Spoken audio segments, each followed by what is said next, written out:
So welcome to the new video on PLC. In this video, we are going to discuss about the timers and counters. So in PLC, a timer can be considered as a delay block placed in any rung of the program to delay the signals of that rung in reaching the output. They can count in seconds or even in fraction of seconds using the internal clock of CPU, which we discussed in the architecture part. So the syntax for timer is you have an input that is connected to the timer,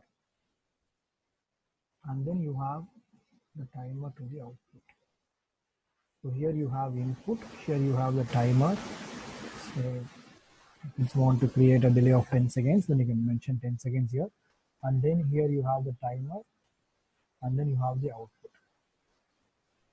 For example, let's consider this to be an on delay timer. We'll see what is an on delay timer. Here when the input is closed, the timer will start counting. So from 0, it will start counting. And when it reaches the value 10, what happens is this will close. This timer block will close, and hence I will get an output. So here the output is delayed by 10 seconds after closing the input. So that is the function of timer. It's used as a delay block. Or else you can also use this syntax for timer. It depends on which software you are using. You can have input, you can have timer, and you can have output. So here also, let's say if the input is closed, after 10 seconds, the output will be activated. So we are going to stick on to this format in this video. So we have three types of timers: on delay timer, off delay timer, and retentive timers. In on delay timer, what happens is it is used to activate the output after a preset interval of time.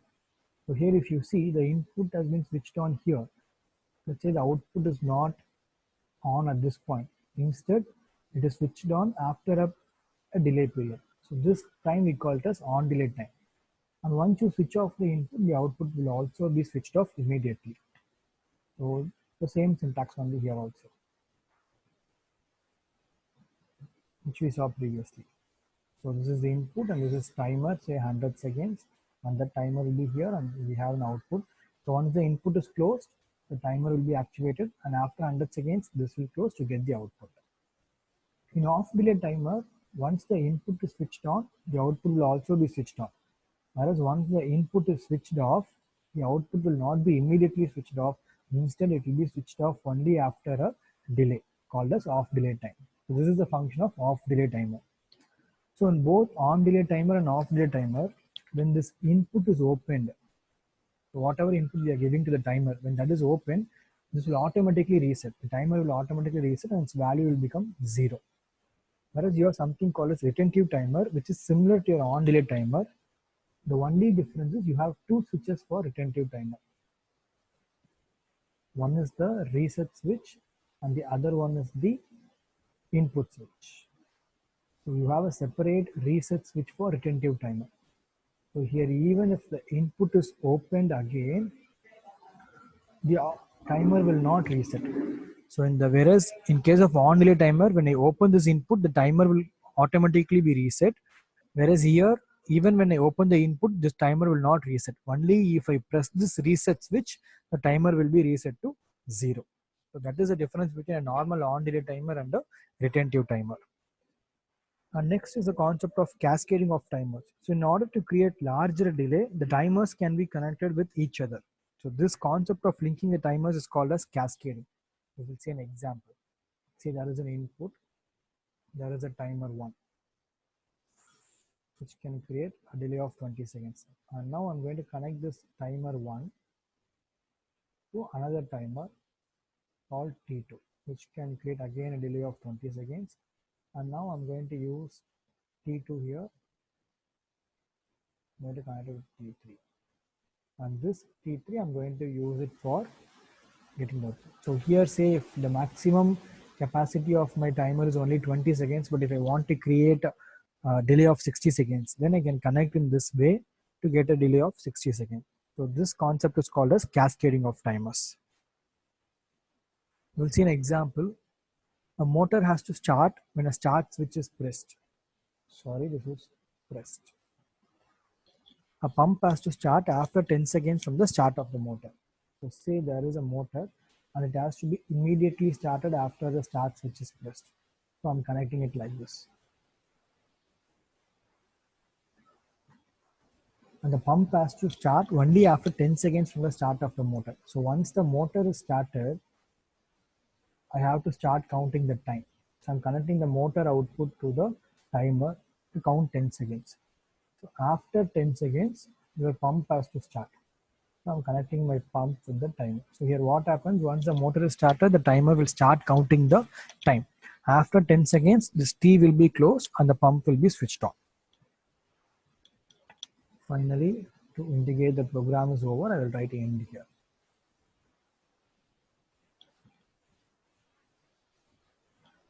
Another example, a motor has to stop immediately after a stop switch is pressed. The pump has to stop 50 seconds after the motor has stopped. So the motor has to stop. So I'm going to use a stop switch. Stop switch, and this is motor. So here what happens is when I press the stop switch, this will open and the motor will be stopped. But only after 50 seconds, the pump has to stop. So here I should not connect motor. Here I should connect the stop switch, because only after pressing the stop switch, the timer should start counting, right? So I'm connecting the stop switch with the timer. So only when the stop switch is pressed, the timer will start counting from 0 to 50. Once it reaches 50, your pump has to stop. So it has to be a normally closed switch. For stopping, mostly we'll be using a normally closed switch. That's all. This is the end of the program. So that's all about timers.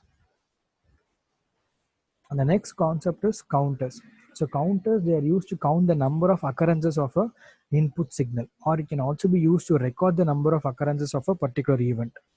The counter usually have two coils, one coil to count the input pulses and the other to reset the counter. So we will see the syntax for the counter. It will have two coils, one is for the input, the other one is for reset.